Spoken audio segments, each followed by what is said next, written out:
Hello and welcome, Packer fans. I'm Narad Chapik. It is Tuesday, July 30th, and welcome to Porn Other Packers podcast. Boy, there's been a lot of news just in 2 days. Saturday and Sunday, the Packers held some practices, padded practices, if you will, and there's just a lot to talk about. I'm not used to this. I usually have to dig for information, things to talk about, which is always entertaining, mind you, but I got a couple things that I want to touch through, get you caught up on what has occurred, and as always, it is time to pour ourselves another Packers podcast.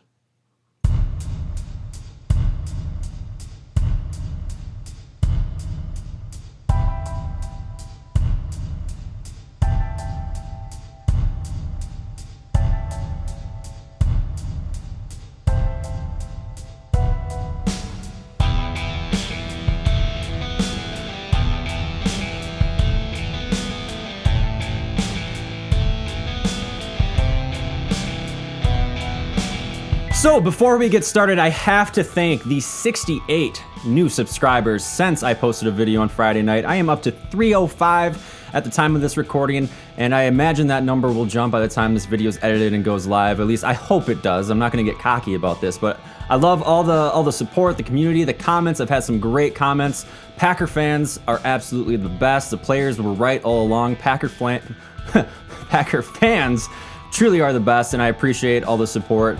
And with that, let's talk about a little bit of Packer news. So, as I mentioned in the intro, a lot to discuss. There are multiple avenues that I could have went down about topics to talk about, but I didn't want to make this an hour-long video. I feel like they're long enough when you already hit that 25, 30-minute mark. So the place I have to start, and the place that just killed my video, as I was recording the previous video, you'll see that little banner come across the bottom that Mike Daniels did in fact sign with the Detroit Lions. He signed a 1-year, $9.1 million contract. That's $7.8 million guaranteed, and he is going to be wearing that powder blue uniform, and we're going to face him twice a year. So here's the thing. He was due to make $7 million this year for the Green Bay Packers.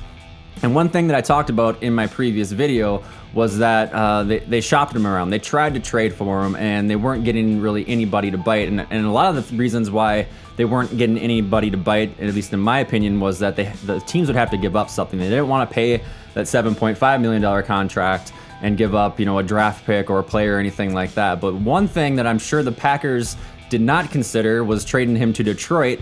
And after 2 visits, and he had multiple on the table, there was rumored to be 13 visits that he could have taken. After 2 visits, he did sign with Detroit. And why else wouldn't he? I mean, that is a team where you get to go back and face the Packers twice a year, and it's kind of a revenge aspect, and that's probably something that he definitely likes. And quite frankly, he only has to play 1 year there and then really decide what he wants to do with the rest of his NFL career.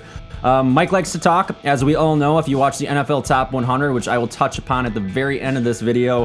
He likes to talk. He seems to be in every single episode. And because he likes to talk, he is quoted as saying, "Thank God I got cut and get to play for a defensive genius." So he's happy. I guess good luck, Mike Daniels, to your adventure out there in Detroit.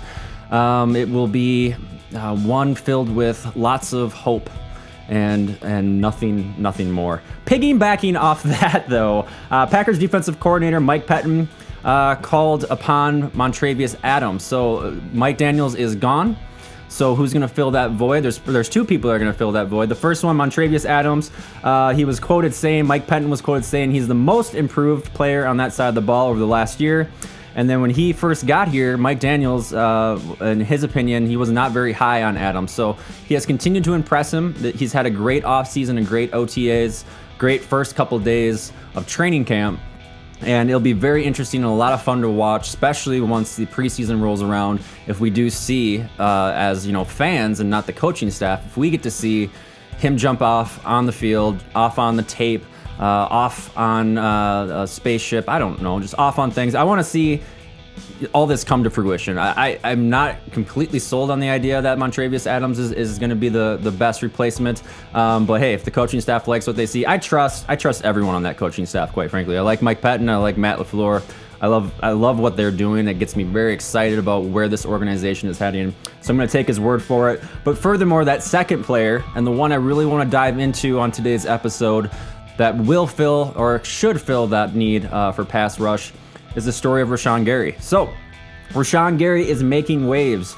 If you want some more background in this, I'm gonna give some kudos. I'm gonna give a shout out to my brother-in-law. I will not do that a whole lot on this channel moving forward, because my brother-in-law is a Viking fan, and really, what else? He doesn't have a whole lot of common sense or knowledge. I love you, Andrew. Ignore that last statement. But as a Viking fan, I can't take everything that you say with a whole lot of seriousness. But he did say, go out and watch, if you haven't already, check out Amazon Prime, All or Nothing, Michigan Wolverines. If you want a really good idea of what you're getting out of Rashan Gary. Now, things to remember is he was the #1 recruit coming out of high school, and the series on Amazon Prime follows his sophomore year. So he has 1 year under his belt.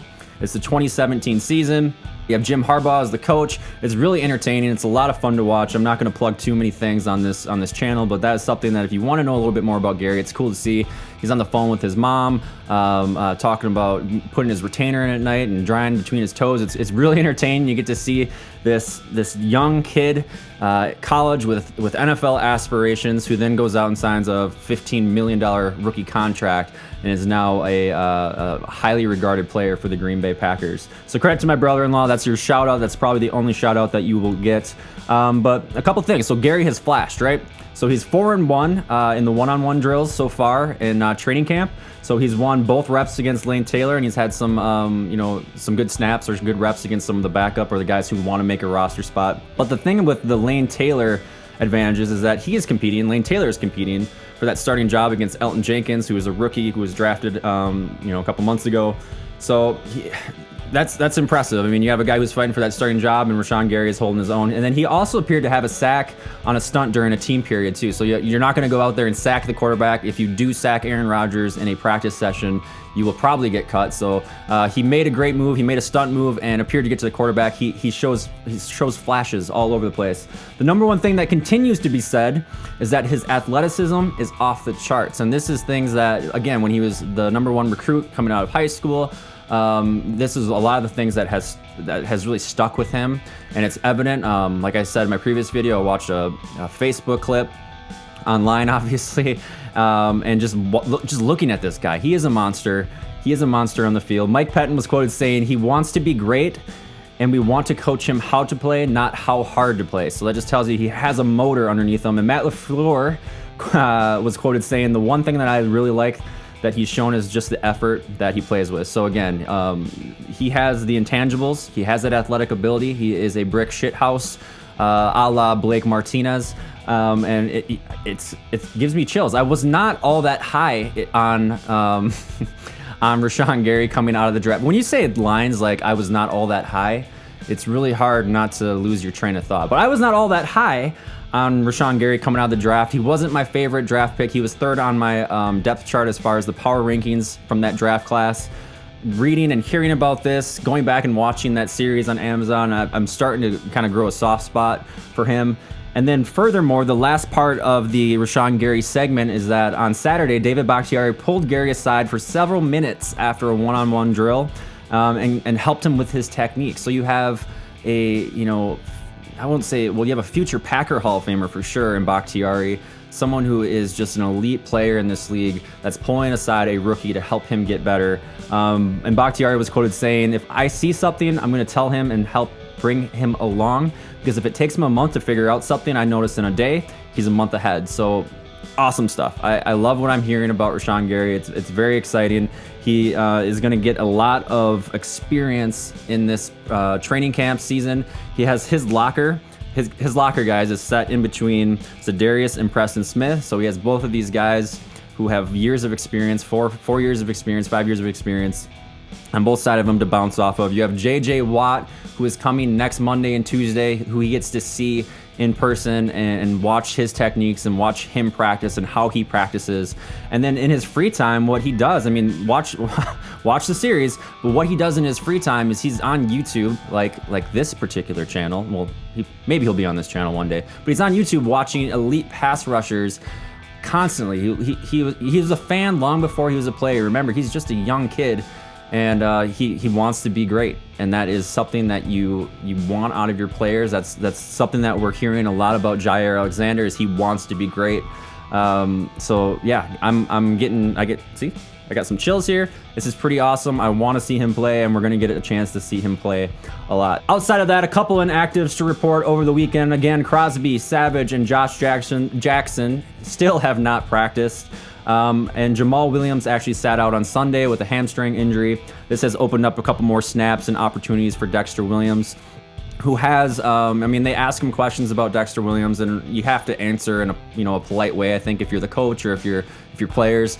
But there's some flashes from Dexter Williams. I'm pretty high on him. I gotta stop saying that. I need to get off that segment right now. But I'm a big fan of Dexter Williams. One thing that needs to change from the college game to the NFL game is just that explosiveness, the lack of hesitation.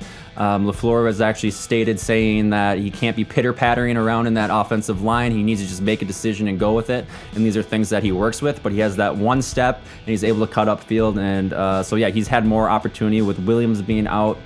And then the more important storyline, I think, that has come from this injury list is that Jason Spriggs went out on Sunday with an elbow injury. So Brian Bulaga took Saturday off of practice just because he, is a veteran. He's a little bit older. Like I said, he's coming into his 10th season. Don't fact check me. He's coming into he's been a part of the team for a long time. So he took a day off, and Spriggs filled in with him on Saturday. And he did a really good job. He impressed a lot of the coaches. He impressed the players. And then on Sunday, he went out with that elbow injury, and this could prove costly for Jason Spriggs. Now, he has had his moments along that Packers offensive line where he has been successful and has shown that he's been able to hold his own, but he's also hasn't jumped off the charts as being someone that could take over for Brian Bulaga once Brian Bulaga decides to retire. So I would not be surprised if he does not find his way back onto the practice field, fighting for reps, fighting for a job. He could lose his job to Alex Light as far as a roster spot, the 53-man roster. I'm not completely sold on that idea, but it's something that he needs to worry about because you can't be missing practices, and that goes for everyone else that I listed off before. You can't be missing practices. Crosby might not even be safe according to the coach because he's missing practices, but you have to be out there. You have to get better. And on the Savage topic that I touched upon with the injury list, I do expect him to be out there any day now, and once he gets out there, that's probably what my next video is going to be talking about because he had an exceptional OTAs. He is a rising star. He has a lot of upside, a lot of potential. Once he gets on the field, I look forward to covering him and talking more about him. Next topic to talk about is the length of practices. So this has been getting a lot of discussion throughout the last couple days. I was going to say the last week, but it's only been a few days since we last spoke. So last year under Mike McCarthy, the Packers had a total of 5 padded practices that went over 2.5 hours. And so far for Saturday and Sunday for those padded practices, we have an hour and 40 minutes and an hour and 51. So the reason why I think this is a topic outside of the fact that you just dig up stories in the NFL media is that you have a new team, you have a new scheme, you have a new dream of winning the Super Bowl. That was improvised. They have a new staff. I mean, you have a hard schedule to kick off the season, and it's only a month away until we kick off the NFL season, and that also gives me chills, but you have to get ready. And I think the concern from at least the outsiders in the organization is that they're not taking advantage of the full time. They're leaving 30, 45 minutes of practice time just gone in the wind, and why are they doing that? Well, things that I believe are Matt LaFleur's practices in general have proven to us so far that they're different. This was shown in the OTAs. This was shown in the first 4 days of practices. He plays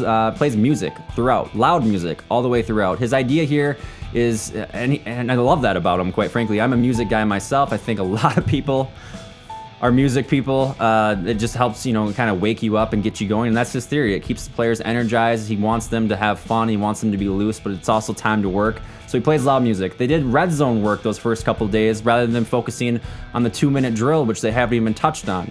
Talking to Nathaniel Hackett, who had an interview yesterday, a lot of the reasoning behind that is, again, we want to keep these players loose. We don't want to wear them out too fast. We want to get them warmed up and get ready to play. So that's a different thing. And then the other topic too is that Matt LaFleur holds 45-minute walkthroughs every day that the public and the media are not allowed to view. That's more of when they're talking about the mental side of it, right?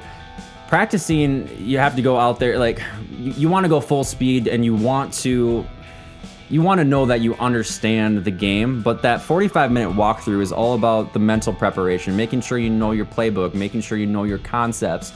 That's the biggest thing that this team needs to figure out, especially coming into a new system, a new coaching staff. And that goes true for your smartest guy in Aaron Rodgers, that these walkthroughs, I think, are proving more important than the actual go out there and hit. That is important, and they're going to get plenty of that work in, especially when you talk about the Houston Texans coming to town. We got 4 preseason games. That's going to come. But LaFleur was saying that the places I've been, I think we can get the work that needs to be done in a shorter period of time. He's a player's coach. He's highly intelligent. I'm not worried. I am not worried. Other people might be worried. I am not worried about the length of practices. I think it's awesome to just kind of, get out there, do your work, get it done, and then, review, go through your walkthroughs, and that's not a bad thing. So only time will tell whether or not these guys will be ready for week 1 against the Bears. But, the preseason is going to show a lot of stuff. I think practices next week will show a lot of stuff. And we're only 4 days in. I mean, like I said, there's 20 total practices, 16 to go. Let's not just build news out of nothing. I think they'll be fine. They should be fine. I'm going to take a drink first. With the final topic of the conversation, or of this video, I want to have a little bit more fun with it and keep it kind of loosey-goosey. So we had 2 Packers make the NFL Network Top 100 list this past week. I don't know if you guys are into that stuff or not. I know I am, especially when football season is just around the corner. Like, I've been watching that Amazon show that I keep talking about. I've been watching, what's the one on Netflix? Last Chance U, which is extremely addictive. I suggest seasons 3 and 4 if you want some football stuff. And then I just started All or Nothing with the Carolina Panthers, which is a new season that just started now. Get to see inside the locker room. So I love every little bit of football news that I can grab my hands on. And maybe that's why you have tuned in, because you enjoy every little bit of football news too. But 2 Packer players made the top 100 list. You had David Bakhtiari that came in at number 43. That is up 48 spots from the previous year when he was ranked 91 on the NFL Top 100. And he was credited in the video, and it's a short one. It's about 1:30. I'm going to link both of these in the description, so if you want to check them out yourself, they're fun to watch. But he got credit as the number 1 left tackle for pass protection by Pro Football Focus, which again, I mentioned in a previous video on the offensive line. So if you haven't seen that, I break some of that stuff down for you. And then the other guy to make the list, Davante Adams, number 35 overall, up 10 spots from 45 last year. In the video, they talk a lot about how he had more red zone targets and touchdowns than any receiver on the players list. So that's a pretty impressive feat. And he was praised for his ability to get off the press. So able to make defenders hesitate, then burst to get open.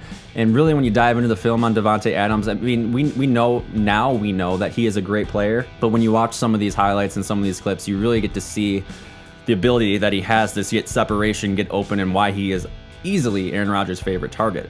Davante Adams has been in a lot of discussion the last couple weeks too, as far as, where he ranks as a receiver in this league. In Rodgers' eyes and in Mike Daniels' eyes, because he's all over that damn show, he considers Davante Adams, a top 3 receiver.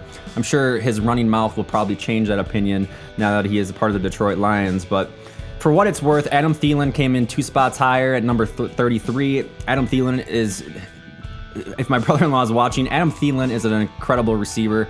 Much respect there. I don't know if Adam Thielen is better than Davante Adams, but they're right there together. They both make great plays. They're very dependable. You can trust them to get open, catch the ball, and they're their quarterback's favorite targets. It wasn't that long ago when at least me, and I'm sure many of you, were on that bandwagon to cut Adams. He was struggling early on. He had a couple flashes here and there, but he dropped the ball a lot, and he has just come such a long way.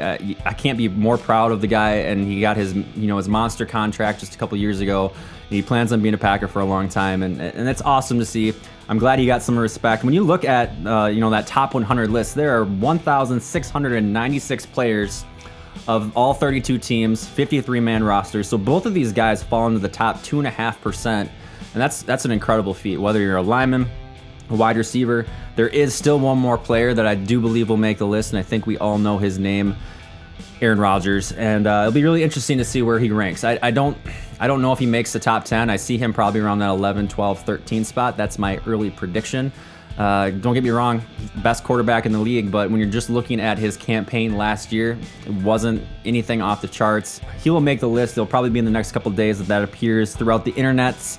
And that's really what I wanted to cover today. I do have a lot of other ideas, things I want to talk about. I think this video went pretty smooth for the most part, but I'm not going to jump into another topic that I want to talk about. Plenty of news. I have, the next couple weeks to get through all of it and let you know where my opinions are on it. As I stated in that last video, I am not sure if I will post a video Friday or not. Friday night is family night. Maybe I could throw something together Friday night and put it up for you guys on Saturday, but I work both Friday, Saturday, so that could be a little bit of a challenge. But enjoy your week. Enjoy the Packers training camp news. Check out my Facebook page. I am posting stuff there, quite frequently now, more and more, now that training camp is here. Again, thank you for checking out the video. Thank you to all the new subscribers for checking this out. That truly is awesome. I am humbled. I love it. I love the support. So thank you. Comment down below, like I know many of you have. And until next time, I will see you on the internet. Thanks for watching.